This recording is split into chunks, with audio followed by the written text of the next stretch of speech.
Word to my mama, I promise I gotta go get it. Hop in my whipping and be on my way. Now I'm copping a ticket to Cali. My mission to Valley, the babes in the lake till I finally come back to Miami. Yo, what up guys, it's DEKU here, and today I come to talk to you about episode 61. I'm not going to do a review because I'm not trying to really go play by play of exactly what happened and like give my thoughts on it really.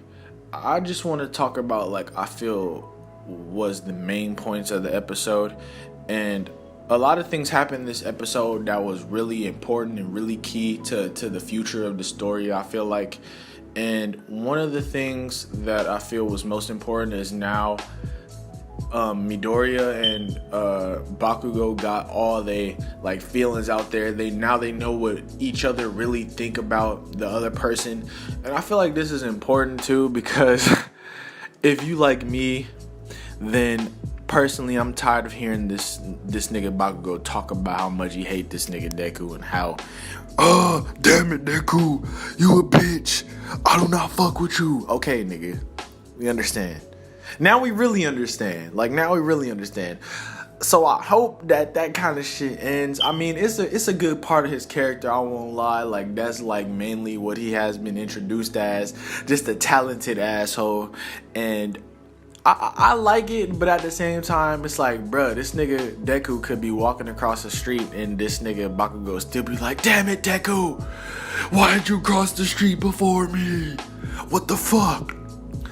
Like he be taking it way too fucking far. Like he be too fucking extra with it. So I'm glad that they got their feelings out of there in the first place. So that now I hope that he can calm down and just chill the fuck out. Maybe they still got their rivalry thing going on, and that's good for both of them because it's gonna make them stronger way faster than it would if they didn't have one another. Because I feel like Bakugo, he was one of those guys that was always kind of talented, so he never really had a challenge before. And I think it's good that somebody that he thought was so beneath him finally rose up on his ass and was like, yeah nigga, I can fade your ass now. Don't get confused. You can't just punk my ass no more, nigga. It's gonna take a lot more than what you did back in middle school for that shit to happen now.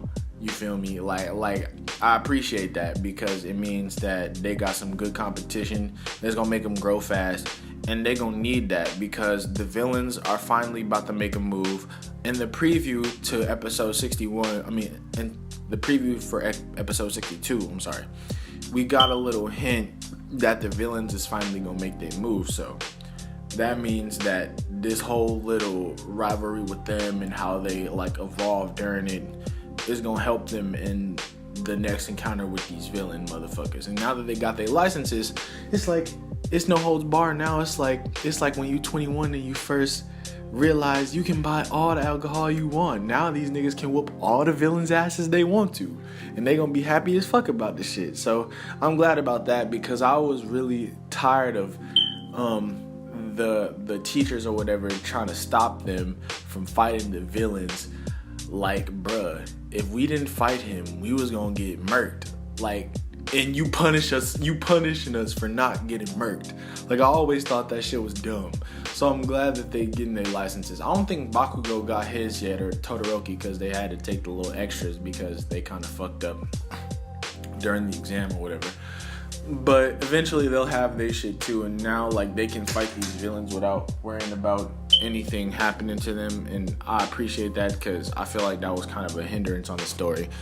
But anyways, I went off on a little bit of a tangent there, but now back to what happened between Deku and Bakugo. Like that, the fight was amazing. I ain't gonna lie, the fight was dope. It had a lot of emotions, a lot of high running feelings that they've been itching to get the fuck out there, and I'm glad that it happened because it's like now that Bakugo feels like he's in on the secret with Deku and All Might. He feel like he part of this exclusive club.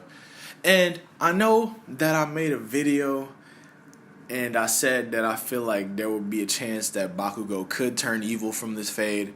Seeing it play out on screen, it changed my opinion. I ain't gonna lie. The way that he felt about the situation was not at all like how I thought it was gonna play out. Like, it was completely different from what I thought was gonna play out.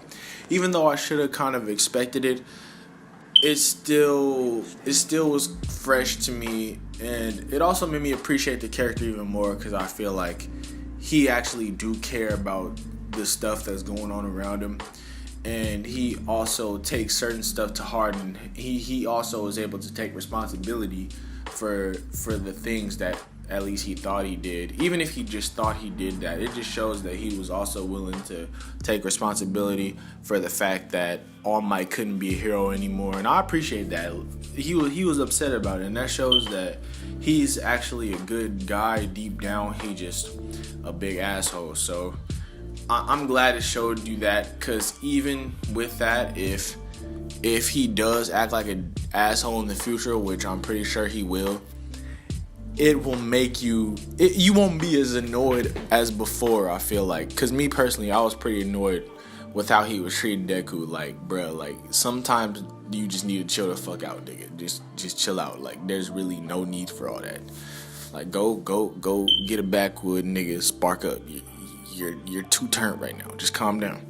But now I feel like even if he do turn up on Deku every now and again, I feel like it won't be as annoying because we'll know why, and we'll know, like, that's just the type of person he is. I mean, we already knew that before, but we never really had a reason as to why. We just always assumed that he was hating because Deku finally got him some power. But now we know the reason, so it's all good. But besides that, I feel like another big takeaway from this episode was the fact that Deku can finally use more of his power that he got from All Might. Like, it's not even a huge amount. I thought they was gonna at least give him 10% when they said that. Like, when he was like, when Bakugo was like, oh, he's faster than before, but it only went up by 3%. I mean, it's not amazing, but at the same time, it does show that he's progressing as a hero. And I'm also glad to see that he's not using his brain to predict everything that the person is going to do, because if you think about it, a lot of the times that really only work on his classmates, because he see them use their quirks all the time. He write his little notebook what they do and how they do it, and he can easily predict them because of that. But villains, at least the ones that he gonna be meeting now, he don't really understand their powers to the fullest. So using that line of thinking, it'll get his ass fucked up, like, quickly. It'll quickly get his ass fucked up.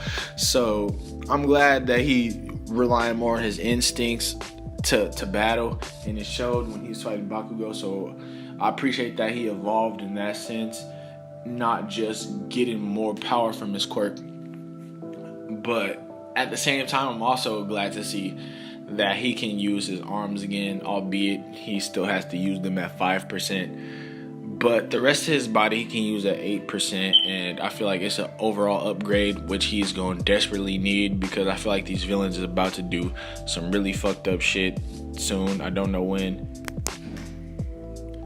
And so he's going to need all the power that he can get to try and stop that or come up with a plan.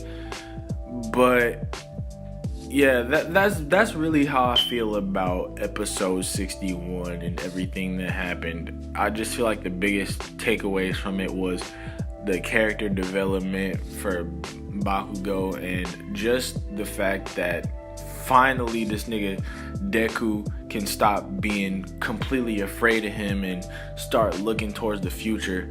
And I like how even though he was getting bullied by Bakugo in the past, he still stuck with him because he was trying to, he really liked that he embodied like victory, like he stopped at nothing to win. Like, the way they thought about All Might was completely different, and that shows like their mindset as characters. And I really appreciated that for what it was, just because like it just shows you that in life, even though two people could see the same things, their perspective on it can be completely different, and it opened up a lot of room for discussion. And I like that they didn't shy away from that and make them both feel the exact same way about All Might. Like, even though they both knew that he was the greatest hero in their eyes and like he could do no wrong, like the way that they appreciated him was completely different. And I feel like that's going to carry both of their characters forward in development. I feel like Bakugo, he going to keep striving to win no matter what, and Deku is going to try to save everybody that he can save. And once they fuse both of those together, like All Might said, it's going to be like they're going to be unstoppable as heroes. They can be like the future of heroes. And I feel like it won't be just Deku that's the ultimate top dog. I feel like Bakugo, Todoroki, he going to be up there too. A lot of other heroes too. Like, it's not just going to be one person as the symbol of peace. Just being a hero is the symbol of peace. And it's not even the fact that they're getting paid for it or none of that. I feel like it's just going to be like the idea of a hero is going, like, at the end of the series. This is probably way off, like, in the future, so this is just me predicting, but I feel like it's gonna be being the word hero will mean so much more after they generation do what they gotta do, defeat All For One, defeat his successor, and you know, like, being a hero is just gonna change. And I'm glad to see that they not completely zeroed in on Deku, because even though he is the main character, I feel like the characters on the side are just as important, and there's still a lot of characters that are stronger than him at the moment. And it's just good for the series overall. It's just good because people got certain characters that they could relate to more, and I'm glad for that. It just means that the series is really good and is going to continue to progress and be more popular, so I appreciate that. But anyways, let me know what you guys think in the comments about the whole episode. I loved it personally. But that's all I really have to say for this video. I appreciate every one of you for watching. And like, subscribe, comment, do all that shit, because it really helped me and let me know that I can keep going and keep striving for this. So I appreciate that. Anyways, have a good one. Peace.